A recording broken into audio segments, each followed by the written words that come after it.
Hey guys, we are going to cover stage 16 in today's podcast, and the majority of the podcast I'd like to focus on the battle between Tadej and Jonas. I think that's the most interesting part of all this, and kind of maybe look at some of the other GC favorites. Of course, there was a stage win. Went to Quick Step, Valentin, amazing performance, and Ben Healy almost pulled off the stage win. Super cool to see him again, super aggressive. Moved up into, I think, 9th overall GC from 10th. And yeah, is on the same minute going into the next mountain stages as I believe all the way down to 7th or so like that. So cool to see him move up. He continues his amazing form. Really just kind of had that one bad day in the yellow jersey that he lost the majority of his time from that. And likely just like the Visma folks, he lost that stage probably because his antics the first week, but you can't hate on that because he got a stage win and got a bunch of time back in GC. So, but now he's free to fly moving forward. He's going to be doing an amazing final part of the Tour de France. Wouldn't be surprised if he moves up a little bit more on GC. Looks super good today, and I do believe the Ventoux climb suited him quite well, just real regular pace setting and climbing. So Valentin, stage winner. He's working for Remco. He looked really good on all the mountain stages. In fact, the day that Remco was struggling, I think he was pouring water on him and taking care of him, setting the pace, and was really the reason how Remco was able to get back in on that stage 12, that he was able to get back in the race. End up finishing, I think, 7th on the stage or 6th or something like that, but was right there close to the favorites. So really good climber, awesome to see. Tactically, I think he played it pretty well. But was waited to the last minute in the sprint, had his teammate lead it out, and then followed Healy. Healy went pretty long, and Healy kind of botched the right-hand turn, went a little bit wide, and that allowed Valentin to come on the inside and then cut the shorter distance. But he had better legs than him anyway, so regardless of how he played the sprint, he still would have won the race. So super cool to get that win, and then French victory, and then I think that was victory number 4 for Quick Step. So amazing Tour de France they're having despite losing Remco. So that's a kind of an interesting story. But let's get into the GC battle. That's what I'm the most interested in. So that's what we're going to talk about here. So we had a stage where Visma, clearly, we see how they rode on the last climb, all in to try and win the stage, win the Tour de France, or take back time with Jonas. They put 2 riders in the breakaway, and then they kept the majority of the team back to start setting a phenomenally difficult pace at the bottom of the climb, bottom of the Ventoux. Then we had on the opposing team, which defending the leader's jersey, we had Tadej, who only rode 1 rider the whole stage, Niels Paulet. And then in the front of the race, he had 2 riders there, just like the Visma 2 riders. And I believe Visma had more of a plan on kind of what they were going to do with their 2 riders, where I think UAE, the riders were there more if things went bad. What they would end up, whether it's give Tadej water or set pace or whatever it is, mechanical, have a bike or equipment. For whatever reason, I think the 2 for UAE were, Sivakov and Soler were up there primarily just to help if things went bad, where Thies Benoot, and Campernauts, they were in the peloton, or they were in the breakaway to be part of the pace setting, and that Jonas could attack and go across to riders on the climb and kind of have them to set some pace. And in the event that Tadej was sitting on the wheel, like we saw, he could get across to his teammates and then have them do another lead out, and he could try another attack. So interesting on the 2 sides of it. Going to bed last night, I imagined this, sparks flying, incredible performance from Tadej of Ventoux, attacking at the bottom, ending the Tour de France, winning solo, breaking the record, winning on this iconic climb. And honestly, when I woke up and I turned the TV on and I saw, the gap was like at the time 3 minutes, but it went all the way out to like 6 minutes. I thought, wait, this is not, what I envisioned. And I think probably a lot of other people viewing the Tour de France thought the same thing. And so it appears that Tadej took a defensive approach, and listening to the interviews afterwards, he talked a lot about that was the plan. I was going to race at defense and, focus on just getting through this stage and protecting the yellow jersey. And so, what does that mean? Does it mean he's not feeling as confident? Does it mean he's feeling super confident? And I'm just going to say right now, it's on brand with how he's raced this entire Tour de France from the start to now. He's been extremely conservative compared to how he normally rides. And we've seen the 2 times that he has lashed out and tried, he's taken major time. So he's taken, on the first mountain stage, he took over 2 minutes, and on the uphill time trial, he took almost 40 seconds. And so up into that, in the time trial, he took over a minute. And then between those stages and all the other stages, he's gotten time bonuses and time gaps. And so we're sitting at 4:15 over Jonas riding this way. And he really hasn't drawn the sword too many times, and he's got a comfortable Tour de France winning, margin. And looking at the way he raced this stage, it was a bit business. It was a bit like if you were to be, say, in a college university and teaching you how to win Grand Tours, and you were to say here, and you're in the yellow jersey, you have a 4-minute lead. You have a big giant mountain stage. What do? Do you follow the other riders and defend, or do you attack and try to get more time? Well, in the bike racing university, you are going to follow and not attack until the finish line, and then you're going to get time. So again, business as usual. He follows the template that we all know works really well, and gets the job done. So you're probably asking, how did you look on the climb? What did you see? And so I'm going to get into that next. What I saw from Jonas and what I saw from Tadej, because I did see some specific things that I think are worth talking about. So first of all, Jonas the Jonas team strategy, Visma, to me, fantastic strategy. And if you look at the result of today and you hear what I've been screaming about since the beginning of this Tour de France, it's hard to argue that the strategy that they ran the first half of the Tour de France was correct, and that the strategy they ran today is not correct, because today looked like an amazing race, an amazing battle. And whether you are a Jonas fan or a Tadej fan, you couldn't end today's stage and look at that performance from Visma and Jonas and say that was amazing, that was honorable, that was fantastic, we're on the edge of our seat. You can't argue against that. So all the people that's on the internet and everywhere else saying, we're not here to get second place and we don't want, the strategy he ran today is not a give up and give second place get second place. This is a strategy that is, okay, I'm going to put all my eggs in this giant mountain basket and I'm going to leave it all on the mountain. I'm going to use my team. I'm going to use myself. And at the end of the day, he did a phenomenal job. They both set the record on Ventoux, but let's be real. Visma and Jonas set the record on Ventoux. They were the ones that pulled the majority of the climb. Sepp Kuss and Jonas basically set the record on Ventoux today. So I know Tadej sprints ahead at the end. Now all the articles and stuff say Tadej set the record on Ventoux, but as we know from watching that Tadej was on the wheel.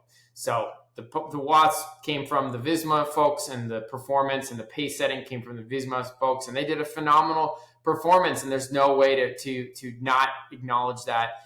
Jonas has recovered from the first 12 days of craziness. The rest of the team is not. If you look at Jorgensen, he could not participate today. He's still under the weather. He's still not feeling good.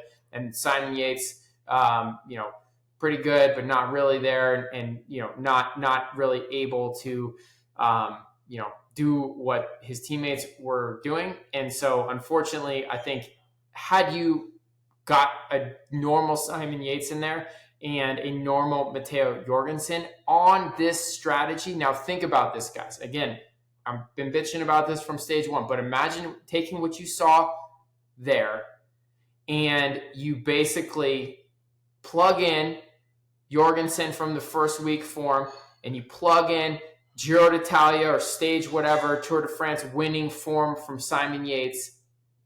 I mean, that would have been an insane train going up that mountain. They would have gone a minute, 2 minutes faster, and maybe they would have done more damage on Tadej. But whether they did or they didn't, they would have at least done their absolute best performance, and is honorable and amazing and worth talking about and a good shot at winning the race. So I'll stop harping on it, but this was a good strategy today. The team did a good job. The leadership did a good job. The communication was real good. If you watched Sepp on the radio, you watched Jonas on the radio. I think, if you're wondering why were they on the radio on the climb, I think they were talking to the riders that were ahead, Tees and Campernauts. They were communicating and they were saying, okay, guys, we're coming up. We just crossed this kilometer here. Get ready. Jonas is, get ready. We're coming, whatever it is. And so they timed it beautifully. And so let's talk about that a little bit, right? So Sepp, I thought he had to go a little long for the job they were doing. I think, again, having Matteo or Yates better in this case would have, if Sepp was the best guy, they would have been able to set it up well. So Sepp could then have gone off of that.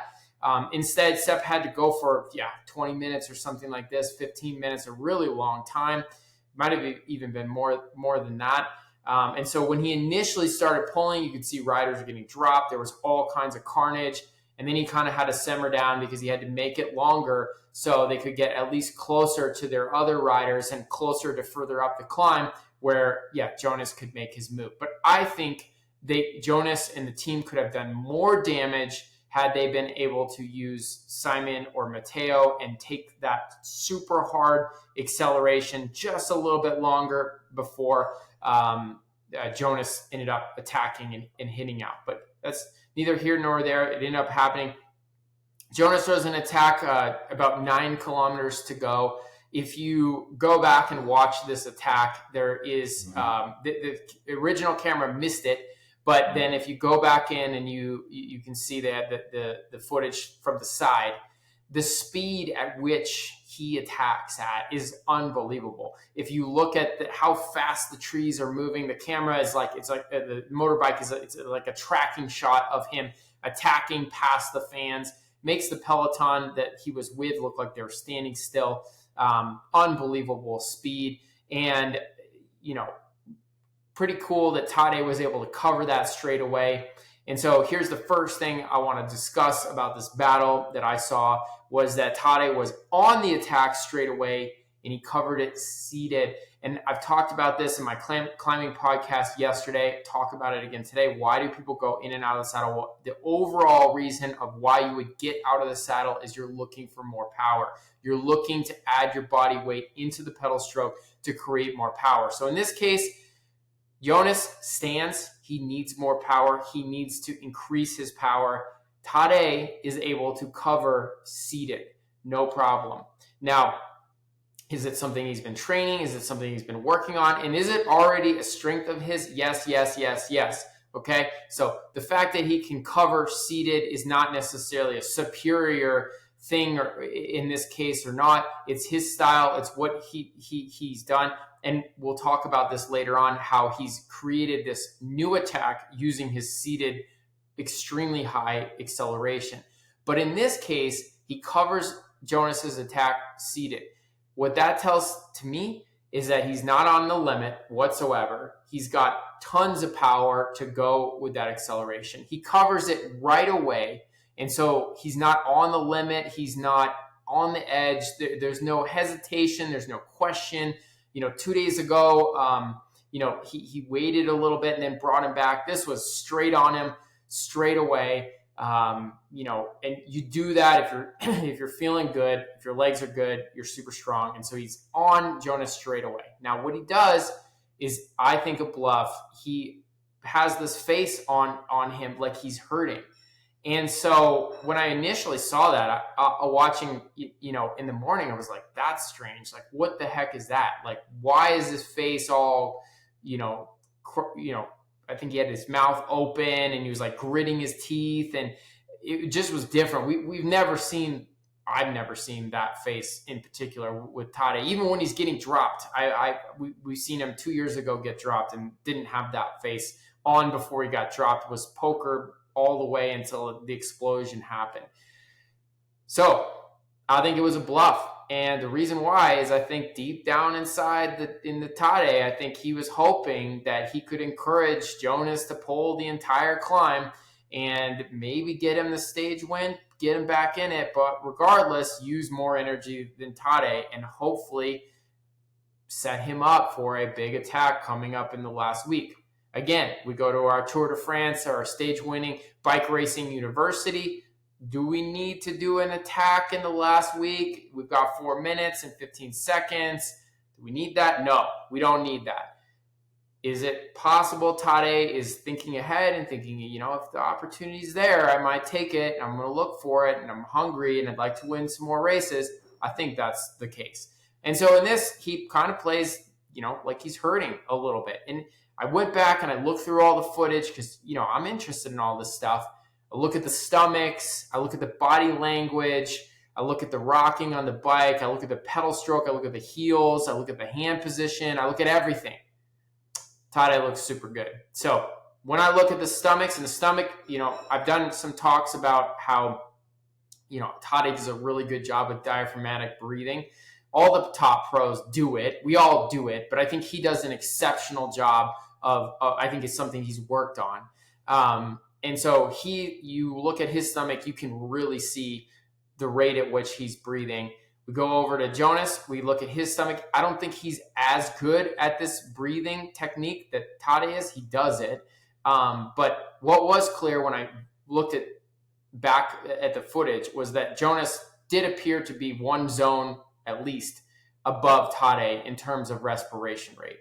At this level, the respiration rate is high no matter what zone you're in. But the small little differences, especially the ability to get a deep breath in versus a bunch of short, shallow breaths, really show where that athlete is in terms of their zones. And so if they're right on the edge of their threshold essentially is you're taking in as much oxygen as you're using. And if you go over it a little bit, you're using more oxygen than you can get in. So there's obviously we talk about lactate, but the lactate is produced in relation to how much oxygen you are able to get to your muscles. And so lactate when there's a reduction in oxygen, you produce more lactate. So lactate's not the problem; it's a fuel, but your body has to supplement lactate in because it cannot convert glycogen because there's not enough oxygen to do it. And so we're looking at oxygen, we're looking at breathing. And in this case, from what I saw, I think Jonas was a zone or two above where Tadej was. I think Tadej was below his threshold on the wheel. And I think Jonas was more or less right at his threshold for the majority of that climb. Now, the next thing that leads me to believe this is all the Jonas attacks were 15 to 10 seconds long. And you don't do 10 or 15 second attacks. If you're really trying to drop Tadej Pogačar, are you going to drop him with a 10 or 15 second attack? Like, let's be real. So when we go back and we look at what Jonas has improved this year, and we look at like how Tadej's traditionally raced the Tour de France, and we look at the battle between the two of them, the last years there's been a lot of 15-second just haymaker attacks between the two of them. But where Tadej has changed the game is he's gone away from this 15-second attack and he's gone into this like 1 minute plus seated, super above the threshold, high power acceleration that just cooks the Jonas, right? Cooks the other riders and then comes back down to that threshold. So now let's talk about the battle. What we see Jonas who's on the front, who's riding close to his threshold. And the reason why he can only accelerate 10 to 15 seconds is because that's all that's available when you're already at your threshold. You can take a deep breath. You can stand up and sprint. You're not really using oxygen in that moment. But then after that attack, guess what? You have to pay the bill. You slow it down a little bit, and then you go right back to, once you clear and once you get the oxygen back in, you go back to tapping it out close to your threshold power. So when we look at those attacks and you're saying, okay, Jonas did basically 4 attacks. And of those 4 attacks, the first one he did off of Sepp Kuss. The second one he did off of Tadej Pogačar. So he caught Tadej raised the pace, went hard, followed him, and then threw 15-second attack. The third one he did off of Campernots, right? And Campernots did a long pull. So if you go back and you look, it was like, 3K or something, almost like this. And so what does this tell you? Well, this tells you that Jonas is running out of fuel, running out of steam, running out of glycogen, running out of all these things. He's not able to keep the same pressure that he put at the bottom, which is understandable and is quite common of an hour-long climb. Your power is going to go down, the altitude's going up, you're getting less oxygen, you're fatiguing, your body temperature is going up, blah, blah, blah, and there's a headwind. So uses Campernots for a long time, then throws, Campernots does a bit of a lead out, then he throws another one, but this one is only 10 seconds long. And so here's where Tadej starts wondering, okay, what is the situation here with my buddy Jonas? I see the time gap, it's close, but it's not really a stage win. Am I really going to put this out here? My plan wasn't this. But you could tell that on the wheel, now with the headwind, now with the lower gradient, he's saving a lot of energy.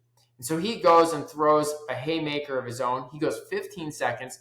And so remember, if we go back to the early stages of the tour, when Tadej was throwing some attacks with Jonas, they were 15 seconds long, and Jonas was able to basically follow the attack.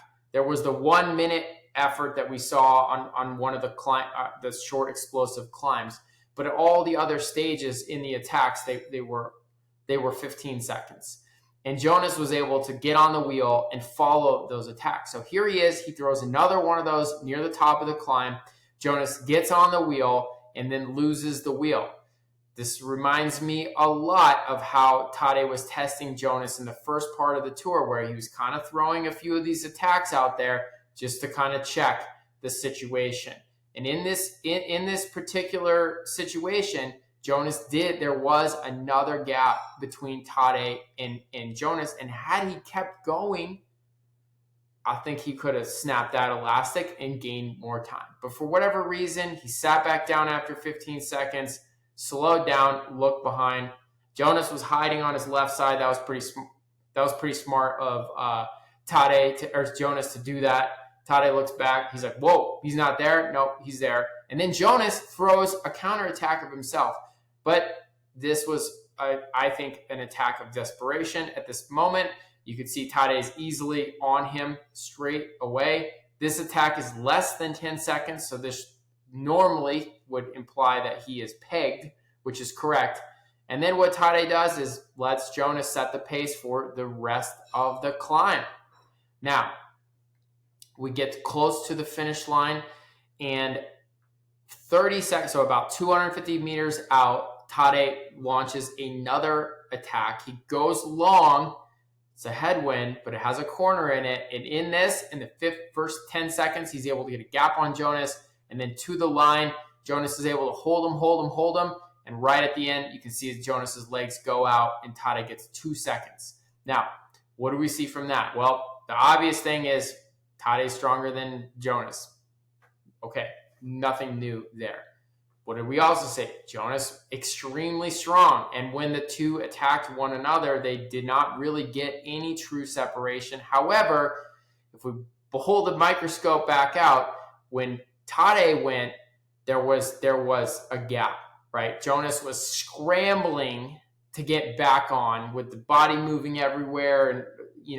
And when Jonas went, Tadej was on the wheel, no problem, seated, and on it right away. So we're looking at those two components right there. 100% Tadej stronger. we already knew Tadej's stronger. Nothing's changed. Were the faces at the bottom real? No, I don't think so. Could he have attacked and left Jonas out on the climb? Yes. Why didn't he do it? Why didn't he do it? That is the question I also have myself. And I think part of it is being smart, being conservative, and going back to GC University. This is what we do. We're here. We're doing business. We're winning this Tour de France. We got the Vuelta and the World Championship coming up. What is that in the back of his mind? Maybe, and I think, he's to the point where he's just trying to get through this Tour de France and do it the right way. Get the job done, get the win done. No funny business, just get it done. The other part of it, and I think this is worth talking about, is I think he respects Jonas. And I think after today, you can have nothing but respect for Jonas. And I think he respects Jonas in the sense that he knows what he's capable of. He knows that his performance level is extremely high. And he knows that if he slips up, if there's something that happens, Jonas is gone, And so from us watching in the comfort of our couches and at home and stuff, and, we're like, dude, Tadej, bro, just launch, dog. Like, just go. But, like, these guys, when the performance level is so close, you don't feel like Superman compared to the other person. Even though, like we're talking about, he might be one zone lower and in control. He doesn't feel like Superman. He doesn't feel that. He does feel the respect that he has for Jonas, and that I need to play this game the best way I can, because this guy is going to be good. And last year, I think Jonas kind of came apart in the last week of the Tour. Like, those gaps that we saw in the end, and Tadej kind of just leaving him behind. I think Jonas, declined in performance greatly. I think that the aggression and the tactics that they kind of took in that middle part of the race with the scorch the earth strategy that I hate so much. I think the last week of the Tour, what he did in the first part of the Tour this year. So now that he's recovered and he's on track and the team is running a good strategy, I think he's closer. And I think that Tadej respects that, and he knows that, and he says, I'm not messing with this dude. Like, this guy's going to dish it out. I need to have my A game. I don't want to stress at night. I don't want to worry about cracking or whatever. And the last part of it that I think is worth talking about, at least, is there might be a little bit of Tadej that is caving a little bit to the pressure of people saying, hey, you're just trying to take everything. You're just trying to take all the victories and get all the wins. And I think Tadej helping his teammates win some stages, and today not blasting the team the entire stage to win. I think that could be a little bit in saying, hey guys, like, I'm going to be here for a long time. I'm going to be in the sport for a long time. And I don't really want to be known as the guy that just steamrolls everybody all the time. Go and get it when you need it. Go and get it that's necessary. And then if there's some opportunity to share out there and still get what you need, which is defend your jersey, get some more time, whatever it is, go and get it. Go and do it. So that's what I thought. Tadej's possible incentive was today to not absolutely light it up and go for the win. So, what do we see from the other GC contenders, aside from Jonas and Tadej? We saw Lipovitz was struggling a little bit today. I think that was due to the rest day. I think the rest day is really unpredictable, especially if you're a younger rider like he is and not a lot of experience. Your body does weird things on those rest days. So, I think he was maybe a little bit off today from the rest day, and he's still on the podium. He's still looking good there. Onley looked awesome. Another young guy that's still up there, solid in fourth place, looking for sure top five. this Tour de France. And then Roglic moves into fifth somehow.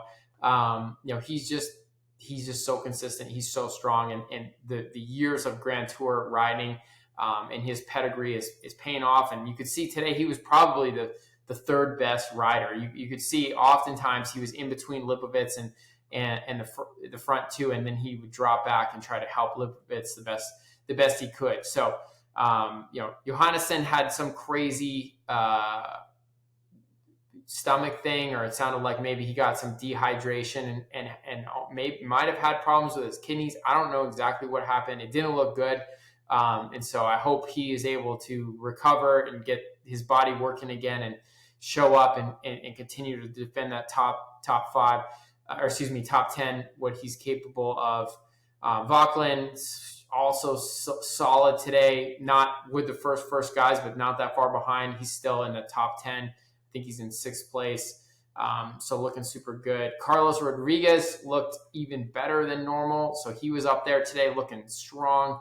Watch out for him. He could, maybe even win a stage coming up. I remember reading someone's prediction on one of these stages, and they said they thought he was going to win maybe the mountaintop or the mountain stage that doesn't end on the mountaintop. So very well could be him.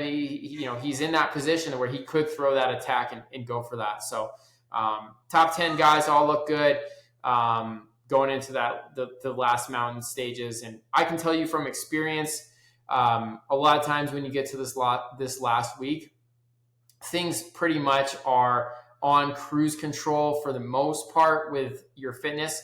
If you are on a decline, you kind of already have been in a decline for the last half of the race. So you kind of show up to that last week already kind of with fumes and struggling. And, very rarely do we see or someone just absolutely explode on the last day. I know we've seen it, but it's pretty rare. And so I think what we saw today, I think things will even get more consistent and more steady going into the last mountain stages. And I think this cast and characters will continue kind of doing what they're doing. Will Tadej go for more stage wins? Probably. The next one, the Col de Los or whatever, is like the climb where his Tour de France was ended. So I would guess he's going to go for it there, but who knows? He might not. Doesn't matter one way or the other. He's in control. He is following the how to win the GC University tactics right now. And yeah, what do I think about the two teams? We got Visma, we got UAE. The two teams, I know today it looked like Visma was so much stronger and UAE was not quite as strong. I think a lot of that was due to kind of the game plan going in. I think the Tadej said, "Hey guys, we're going to go more relaxed today. We're not going to use the team up. I've got this. I'm going to focus on the battle, on the climb. I'm going to follow the wheels.